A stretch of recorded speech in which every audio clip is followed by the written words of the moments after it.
السلام علیکم۔ I hope کہ آپ سب خیریت سے ہوں گے۔ تو آئیے چلتے ہیں آج کی کہانی کی طرف۔ آج کی کہانی میں نے ایک ویب سائٹ پر پڑھی تو مجھے لگا کہ مجھے آپ لوگوں کے ساتھ شیئر کر لینی چاہیے۔ یہ واقعہ پاکستان کا ہے اور پاکستان کے ایک گاؤں کا ہے۔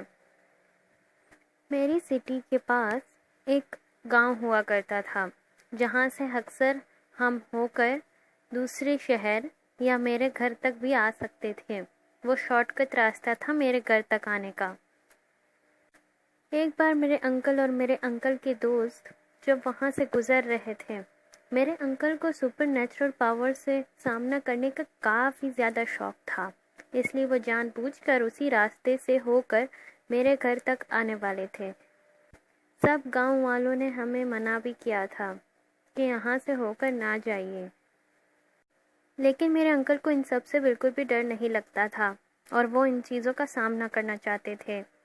ایک دن ایک شادی سے ہو کر میرے انکل اور اس کے دوست جب اسی راستے سے واپس آ رہے تھے تو انہیں دونوں کو وہاں پر کھڑکی سے باہر ایک لڑکی نظر آئی۔ لڑکی بالکل دلہن کی ڈریس میں ہوتی ہے، ساڑی، ریڈ لپسٹک، بہت سارا گہنا اسے پہنا ہوا ہوتا ہے۔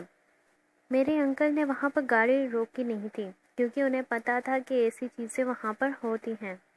انہوں نے اپنی گاڑی کی سپیڈ اور زیادہ بڑھا دی۔ دیکھتے ہی دیکھتے جیسے پیچھے سے کسی چیز کی آواز آئی اور پھر جب انہوں نے سامنے دیکھا تو وہ بالکل سامنے ہی کھڑی تھی۔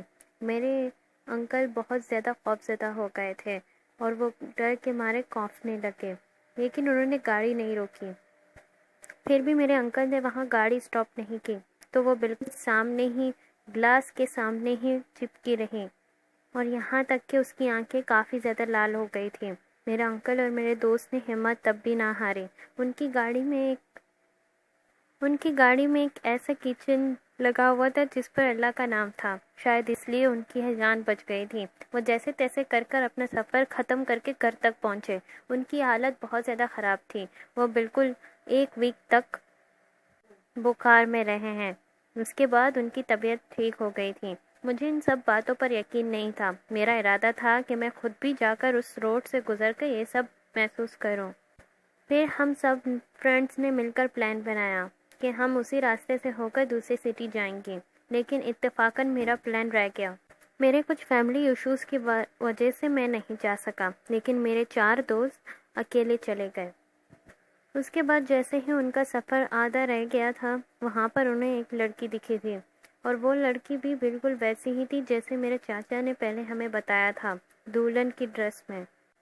اس کے بعد وہ اتنی سپیڈ سے بھاگ رہی تھی جتنی سپیڈ سے ان کی گاڑی جا رہی تھی، اور پھر وہ پیچھے ان کی گاڑی پر بیٹھ گئی۔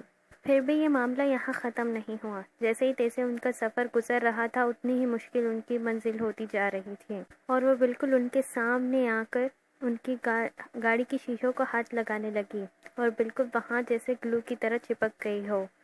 ان کی گاڑی کی سپیڈ بہت زیادہ تھی، وہ کافی خوفزدہ بھی تھے اور ساتھ میں ان کو یہ بھی ڈر تھا کہ کہیں ان کا ایکسیڈنٹ نہ ہو جائے۔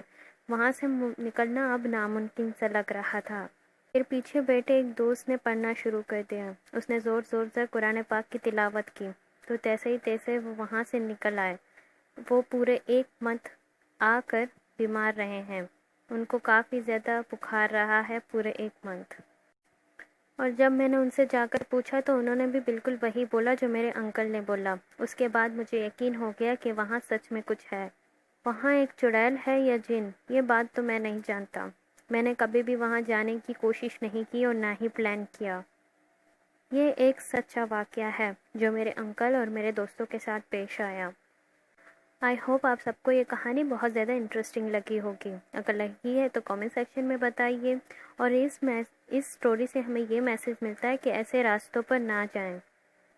اور اگر آپ اپنی سٹوری شیئر کرنا چاہتے ہیں تو آپ مجھے ای میل بھی کر سکتے ہیں، اور اب آپ اپنی وائس نوٹ بھی مجھے ای میل کر سکتے ہیں اپنی سٹوری کے ساتھ۔